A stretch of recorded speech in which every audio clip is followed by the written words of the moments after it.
नमस्कार मित्रांनो, प्रेमाची गोष्ट या मालिकेच्या आजच्या भागामध्ये आपण पाहणार आहोत की माधवी सागरला म्हणत असते की सागरला तुमच्याकडून ही अपेक्षा नव्हती.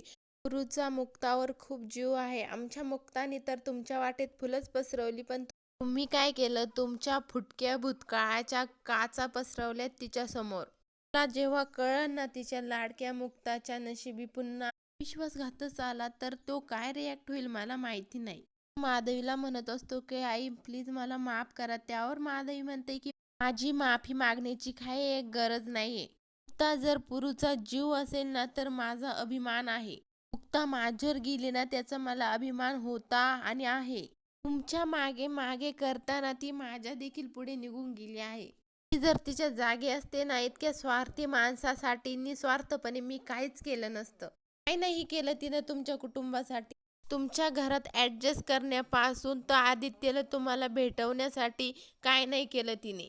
तिनं तुमच्यावर इतका विश्वास ठेवला ना, तिनं तुमच्यासाठी सगळ्या लिमिट क्रॉस केल्यात.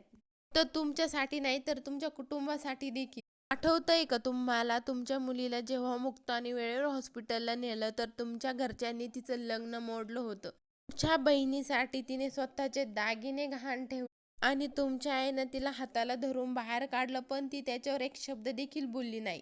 त्याच्या बाहेर देखील आली नाही की म्हटली माझं कुटुंब आहे, मी इथून कुठेही जाणार नाही. तुमचं कुटुंब स्थिरतावर झालेलं आहे, सई तुमच्या बरोबर आहे, सगळं आहे, तरी देखील तुम्ही खुश नाही आहात.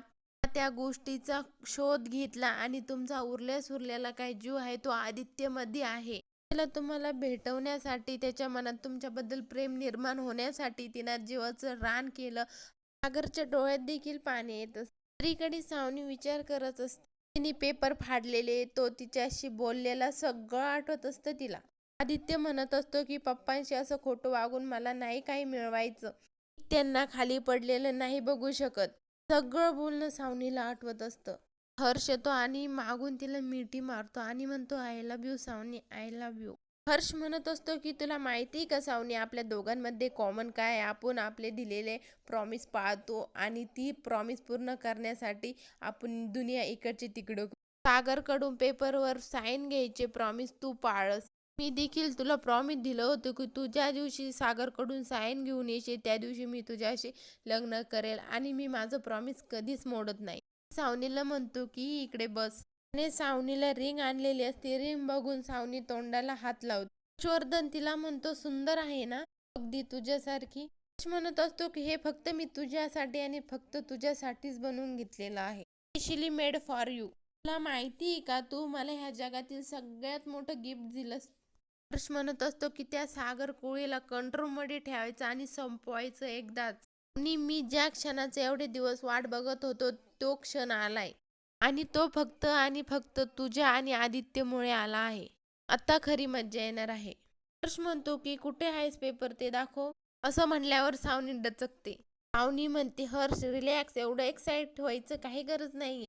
आणि हर्षला सांगू लागते की सगळं प्लॅननुसारच चालू होतं. सागरने त्यावर सह्या देखील केल्या होत्या. पण हर्ष लगेच म्हणतो सावनी पण हा खूप घातक असतो बरं का. हर्ष म्हणतो पण काय, बोल ना पुढे आता. सावनी म्हणते सागरने त्यावर सह्या केल्या होत्या पण आधीने ते पेपर्स फाडून. हर्ष हसतो आणि सावनीला म्हणतो की आज होळी आहे, एप्रिल फुल नव्हे, त्यामुळं मस्करी करू नकोस. सावनी म्हणते की नाही नाही मी मस्करी नाही करत आहे, आदित्यने ते पेपर खरंच फाडून टाकले. दुसरीकडे माधवी सागरला म्हणत असते की तुम्ही सांगितलेल्या गोष्टी तिने रेकॉर्ड करून आदित्यला ऐकवल्या. तुमचे आणि आदित्यचे फोटो त्याच्यासमोर लावले. तुम्ही जपून ठेवलेल्या खेळण्या त्याच्यासमोर आणल्या. सगळं किती छान चालू होतं. तुम्ही का केलं तसं सागर? तुम्ही मागच्या वेळी मुक्तासाठी पुरणपोळी करायला आलात ना, तेव्हा खरंच सांगते मला एवढं समाधान वाटलं ना. मला वाटलं की माझ्या मुक्ताला कुणीतरी हक्काचं प्रेम करणारं मिळालं, पण हे सगळं खोटं होतं ना. त्यावर सागर बोलायला लागतो तर लगेच माधवी म्हणते नाही नाही काही एक बोलू नका तुम्ही.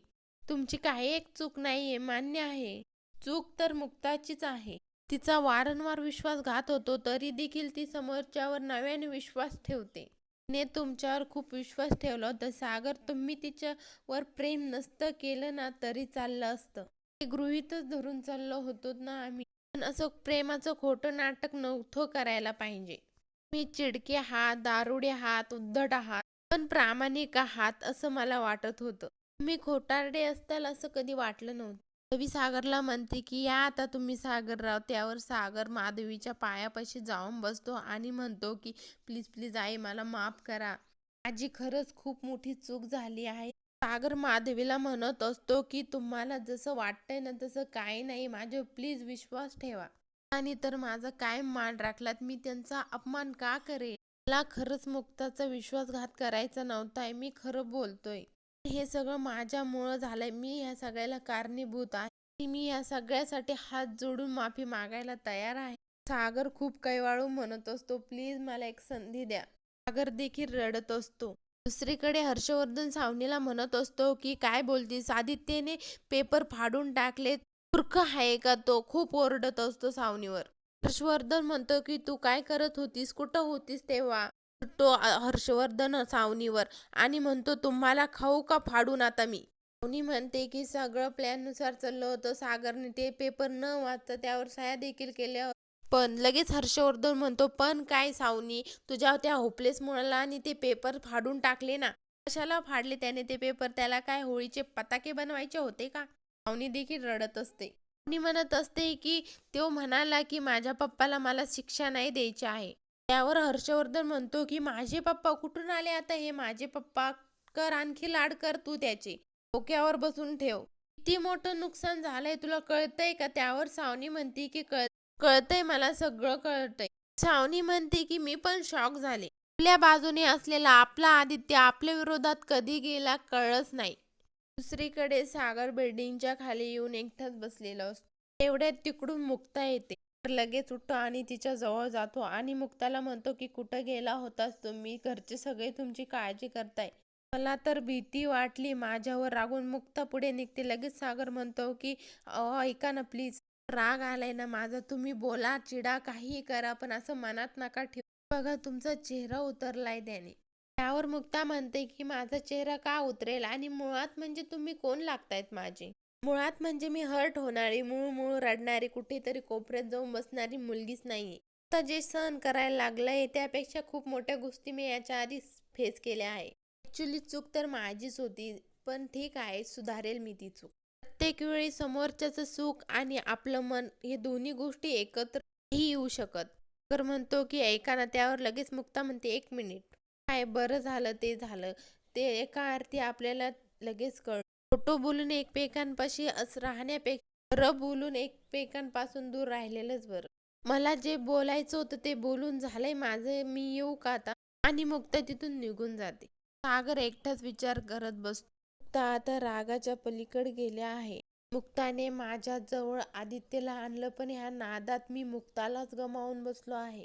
दुसरीकडे सावनी म्हणत असते की कालपर्यंत आपल्या बाजूने उभा राहिलेला आदित्य कधी आपल्या विरोधात गेलं कळलंच नाही. मी तुला खरं सांगू हर्ष, या सगळ्याला जबाबदार ती पनवती मुक्ता आहे. तिच्या ह्या काउन्सिलिंगमुळं सगळं झालं आहे. तिच्या त्या क्लासेसमुळंच आदित्य बदलला आहे. हर्ष म्हणतो की सावनी तुला कळतंय का? तुझ्या नाकावर टिचून तिनं तुझ्या मुलाला तुझ्या विरोधात उभं केलंय. आणि एक चांगली संधी आपल्या हातातून निघून गेली सावनी. फक्त आणि फक्त तुझ्यामुळे झालं सावनी. त्यावर सावनी म्हणते की माझ्यामुळे नाही, त्या मुक्तामुळे झालं आहे. तेव्हापासून ती मुक्ता त्याच्या आयुष्यात आली आहे ना, तेव्हापासून तर त्याचं आयुष्यच बदललं. सईची केस पण तोच जिंकला. ते मॉडेलिंगचं कॉन्ट्रॅक्ट देखील तोच जिंकला. आणि आधी देखील आता त्याला पप्पा म्हणतोय. त्याचं सगळं आता मस्त चाललंय. लगेच हर्ष म्हणतो पण इथे माझं वाईट चाललंय आता. सगळं गुड लक त्याच्याकडे गेलं आणि सगळं बॅड लक माझ्याकडे राहिलं. असं म्हटल्यानंतर सावनी देखील चिडते. सावनी म्हणते म्हणजे तुला काय म्हणायचंय? माझ्यामुळं झालंय हे सगळं, माझ्यामुळं? बोल ना आता हर्ष. त्यावर हर्षवर्धन म्हणतो ए ए माझ्यासोबत ह्या भाषेत परत बोलायचं नाही हा. त्यापेक्षा हा विचार कर, नेहमी तो सागर कोळीच का जिंकतो? माझ्या नादी लागू नकोस ना. नुकसान तुझंच होईल.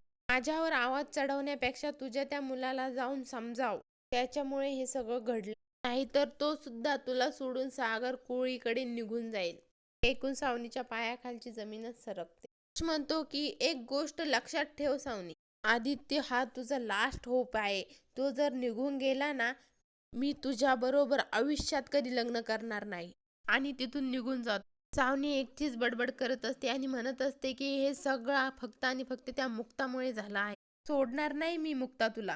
अजिबात सोडणार नाही. दुसरीकडे मुक्ता घरी आलेली असते. मध्ये ती पिशवी ठेवते आणि तिला सावनीचं बोलणं आठवतं. ती म्हणत असते की त्याचं प्रेम आहे म्हणून तो तुझ्या सोबत नाही, तर त्याची गरज आहे म्हणून तो तुझ्या सोबत आहे. हे सगळं मुक्ताला आठवत असते.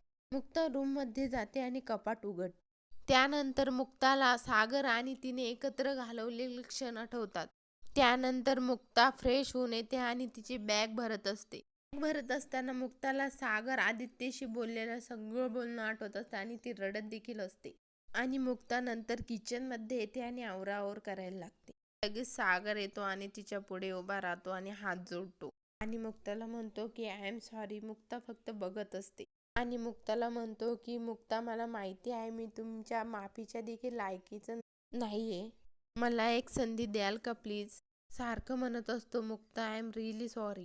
कान पकडतो मुक्ताला म्हणतो Mukta I am really sorry. Mukta त्याच्याकडे लक्षात देत सागर गुडघ्यावर उभा राहतो आणि कान पकडून मुक्ताला म्हणतो की मुक्ता प्लीज मला माफ करा ना.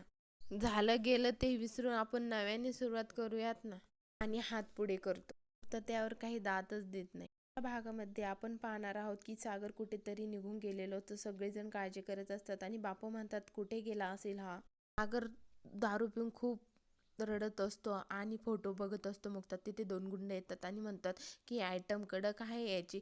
तर त्याला खूप राग येतो आणि तो गुंडांना हाणायला जातो तर गुंड त्याला खूप मारतात. मुक्ता सावनीच्या घरी जाते सागरला बघायला. सावनी मुक्ताला म्हणते की हे सगळं नाटक करतोय ग तुला मनवण्यासाठी. मुक्ता मनातच म्हणत असते की सागरला हे करायची काही गरज नव्हती. मी आता तर त्यांना कधीच माफ करणार नाही. पुढील भागाच्या डेली अपडेट पाहण्यासाठी शिवानी मराठी चॅनलला सबस्क्राईब करा, लाईक करा, शेअर करा. धन्यवाद.